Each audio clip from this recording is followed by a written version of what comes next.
Hello, everyone. This is Andrew, and I wanted to review episode 4 and 5 of Welcome to Demon School Iruma-kun. The first one is called episode 4 is called the Misfit Class. This is basically kind of a lead up to episode 5. This is where you meet most of the characters in the Misfit class. Where the Misfit class meets is all the way down in the sub basement next to the garbage and everything like that. Like they're the troubled kids. Uh, that's not to say they aren't powerful. They're just make so much trouble for the teachers and everything like that. That's why they're in that group. Now, when Irma sees this, he goes, "Oh well, they won't notice me or anything like that. I'll just lay low." As soon as he walks through the door, daggers just come flashing down, and he dodges every single one of them. But it kind of shows him that this is not going to be that easy. It's not going to happen. That's no way it's going to happen that easily. So the classmates you'll meet is Sabnak Sapro, Agaris Piciero, I think that's how you say it, Alistair Snyder, Elizabetta, I can't remember which one it is, Kime, Garb Goldman, Pearson Soy, I think this is how you say their names, Croel Kurowi, and Shaq's lead, and then obviously you have Iruma, Clara, and Asmodeus, obviously. I probably missed maybe one or two off the top of my head. I don't think so. I have it written down, but sometimes I can miss something. So Sabro, this guy, is the guy that looks like, or not looks like, but wants to be Demon King, basically. He discusses the most important thing in the Demon Society, which is the rankings. They have rankings of strongest to weakest, obviously. This is what their whole society is based on, and I feel like they do a good job just kind of introducing the concept. They don't go too much into, like, this is our society, this is kind of how it works. They give a little snip of, yes, this is in our society, but we don't go too far into it, which I think is a nice little lead into opening the world around them. So the lowest ranking, which none of them are the lowest ranking yet. They are not ranked just yet. So lowest ranking is rank 1, Aleph, 2, Bet, 3, Gimel, 4, Dalet, 5th, He, 6, Wow, I think that's how you say it, 7, Zane, 8, Het, 9, Tet, and then 10, Yodeth, which Yodeths are the highest ranking demons that who decide is the Demon King, basically. Now, once everything is settled, Calico goes into the room, and he's the person that's going to teach it. So he basically says, we're going to have a race. It's going to decide who gets ranked where. They meet on top of a cliff because that's where they're going to have a race. That's basically they're going to fly. It's a flying race. And one side is going to be an easy going kind of, it's a slower pace, but you're going to make it to the finishing line. The second course is going to be really dangerous, but it's going to be the fastest. He shuts down the second one because the guardian is in a foul mood, and essentially that's basically it. He doesn't say anything else after that. He goes, "Yep, we are not going to do that." Sauro does not listen. He immediately goes there, and this is where Irma is at a disadvantage, obviously. He looks down at the, what would you call it, off the cliff, and Calico does this. He just pushes him down, and he goes, "Hurry up already." And it's like, damn, man, that's brutal. Clara rides Asmodeus back without realizing, and it's kind of, it's just one of those jokes here and there that they just bicker a lot. It's fun, but for the sake of the review, let's just get to the main point. So as Irma falls, he gets caught by a bird and then dropped into the guardian's nest where his baby is there, and his baby is injured.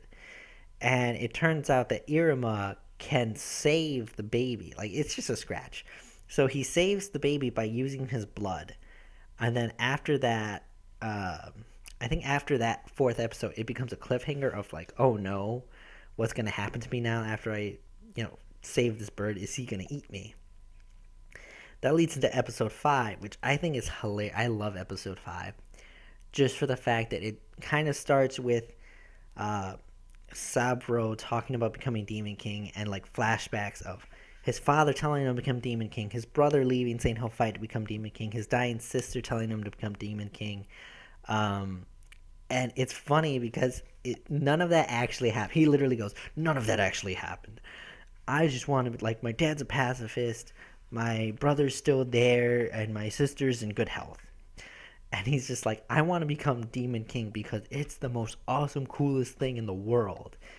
And I think that works so much well, not just as a funny line, but I think it's one of those things that works really well either way. Like, as a character development, you don't need to have a ridiculous backstory, like a strong word backstory of someone dying, of someone saying you can do this, you can do that, or some bullcrap thing like that.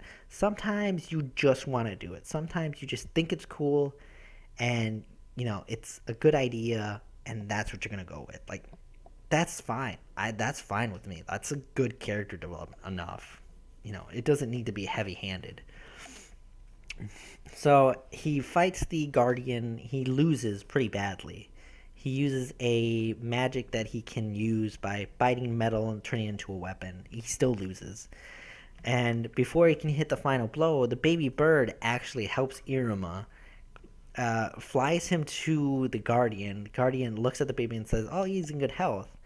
And then you have this really good, kind of intense leadership moment with Iruma, where as Sabnak is about to hit the Guardian with the Guardian distracted, and Iruma goes, let's go home. And he goes, let's go home. And he doesn't say it he says it in a soft voice, but it's definitely a commanding voice. Like, he's looking at you saying, let's go home. But in a smiling, very direct way. And Sabnak actually listens, and I think that's amazing. And then the Guardian actually flies, brings him to the end of the race, and it's crazy because like everyone's like, oh man, it's the Guardian, oh crap. And Caligo's about to attack the Guardian, but he realizes that Iruma and Sabnak are on there. It's an insane image where you see just Caligo's face. It reminds me of those college movies where the headmaster always gets to come up. So after the whole race is done, you have a ranking owl who's seen all the footage and who says, okay, well, this is how we're going to rank you now. You're just going to go inside its pouch, pick whatever is in there, and that's going to be your ranking. I guess it's like a vending machine. It'll just drop your ranking down. So this is how the rankings are. So Asmodeus is a Dalit, which is 4, which is pretty high. Jazz. I forgot Jazz. I think I forgot Jazz. Jazz is a Gimel, 3. Crowell is a Bet, 2. Person is a Bet, 2. Clara is a 3 Gimel. Sabro is a Bet, 2.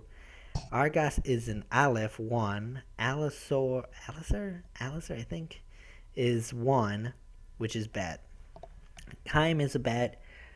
Garp is a Bet. Elizabeth is a Bet. Shax is a Bet. So, lastly, Irma puts his hand in the owl, and I love how Calico's like, this owl hasn't said a word in centuries, centuries. Like, this is just it's a poor lead up, but a decent payoff. So he's like, yeah, the bird hasn't said anything in centuries, he's never made a peep. And when Irma puts his hand in there, the bird just screams out yelling. The owl just yells and runs away. And at the end, it has Irma with a ring on his finger. And some black mist kind of shoots out and screams. And then the demon kind of sucks the energy out of Sabro and Asmodeus. And Caligo tries to see the ring, and the ring gives it kind of a warning. Like, literally, it's one of the weirdest, serious moments you get where, the demon chops its arm off in, a flash. And Calico looks at his hand and goes, "What the hell?" He's like, "That thing just warned me. It just threatened me." So he then like tries to kill I don't know if he tries to kill Iruma or he's about to chop his hand off. But he lifts his finger up. He's about to do it, and Grandpa stops him. He like puts his finger down like this, like, that's not allowed. So he's he sees the ring and he gives the demon so much energy that it puts the ring to sleep, like the demon ring into just sleep stasis, where he's not screaming, he's not bothering anyone, he's just on Iruma's finger now. And he says it's a gluttonous ring. It'll feed off demon energy or the demon who has it on his finger, basically. Um, and after that, he doesn't get a ranking. He doesn't get ranked until later on, where he's just an Aleph. He's one, which is a bit unfair, but whatever.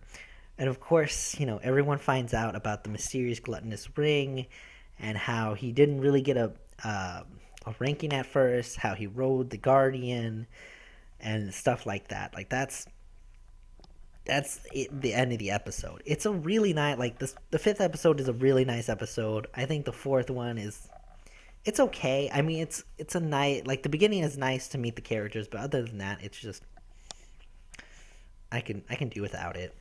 The fifth episode is the ending part of it, but like the fifth is really where the comeuppets start to go into a good flow. It's a really nice flow. You get a general gist of like where they're at right now and ranking wise. You get a good comeuppets with Caligo. You get some sort of weird demon ring on Iruma's finger that he can't get off now. He gets a little bit more famous. You get a little bit more into Sabro's character. I think it really hits really well in episode 5. Episode 4, you introduce the concept of ranking, how the Demon Society works, and then just the characters. And that's fine, but the ending parts, like the beginning's good, middle and end are just eh. And then episode 5 altogether is just amazing. So that's my take on it. What do you guys think? Tell me what you guys think about how you feel about those 2 episodes. And I hope your day is as awesome as you are, and I will see you in the next episode.